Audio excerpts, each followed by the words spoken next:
Today I am doing a full groom demonstration on this Seal Point Ragdoll mix. She is a regular client of mine, and it's interesting to note the good condition of her coat here. What we have is a cat free of mats and tangles. This is a long time 6-week client. In other words, I groom this cat roughly every 6 weeks. And we've been doing this for a very long time. So she's in excellent condition. There is not a ton of loose hair coming off of her because of this frequent grooming.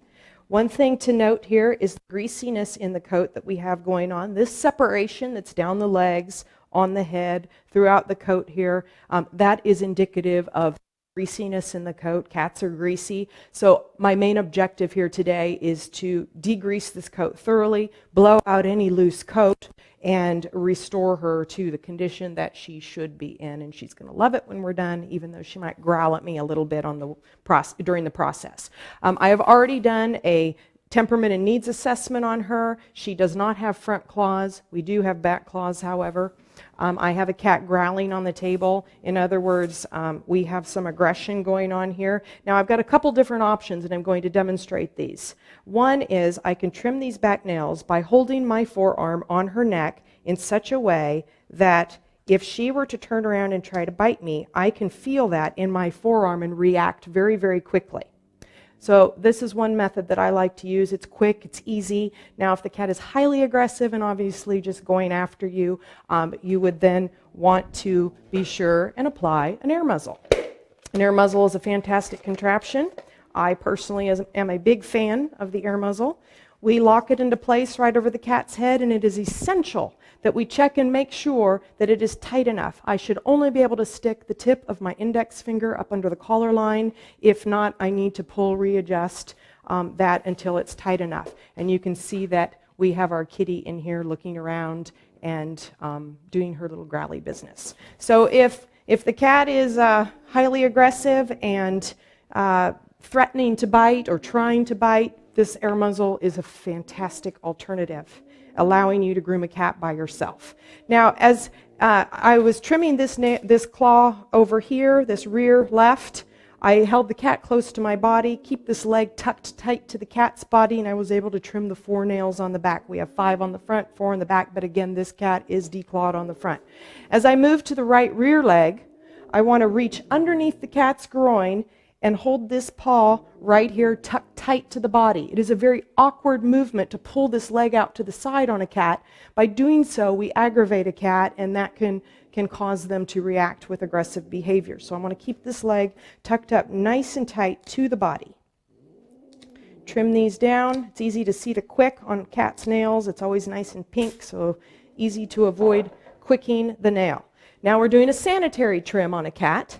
I think it's funny that these creatures that so many believe groom themselves often have dirty bottoms.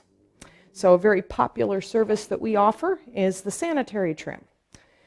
I make sure that my blade, I'm using a bravura. I love this blade here. The 5-in-1 blade cuts a nice straight line for Sannies, bellies, line cuts, and that sort of thing. But I must make sure it is set on the 10 setting. Very important. I only shave with a 10 blade on a cat's body. And one of my favorite ways to hold a cat for doing this is exactly what you see right here. I've got the cat's upper body tucked up under my arm. I'm against her shoulder blade. We've got an air muzzle, so I don't have to worry about biting. I can get full extension on this leg, which is very important. And you can see the growth here from 6 weeks prior on the line cut. So basically, I'm filling in my lines. Now, typically, when I am starting a fresh line cut on a cat that is in full coat length here, it's very hairy, this length, I need to be able to gain visibility. This is important because we've got folds and flaps here we don't want to be shaving over. We want nice, taut, smooth skin. So if this cat were in full coat under here, I would first of all set my clipper down and shave with the growth just short of the hock. And that clears a path with the growth, giving me visibility of what's underneath. Then I turn my clipper around and I focus on cutting my knee line right there and the rear leg line right there. You can see that nice line there. I'm going to have to go back over this knee line just a bit because I missed a spot right there. And what I end up with is this nice, smooth, rough, this is my rough sani before the bath, but I end up with this nice, smooth 10 reverse ending right here in the fold of the cat's leg. That's very important to stop there. I'm going to switch over here to the other side. Again, I would shave upward to gain that visibility. Since I don't really need to get that visibility, I want to tuck that tail so it doesn't get in the way.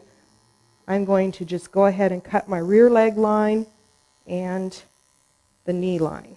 Now, what I have here is just a bit of hair right here in the center where I need to connect my dots. I've ended right here with a dot and right here with a dot. It's a lot of connecting the dots here on a cat.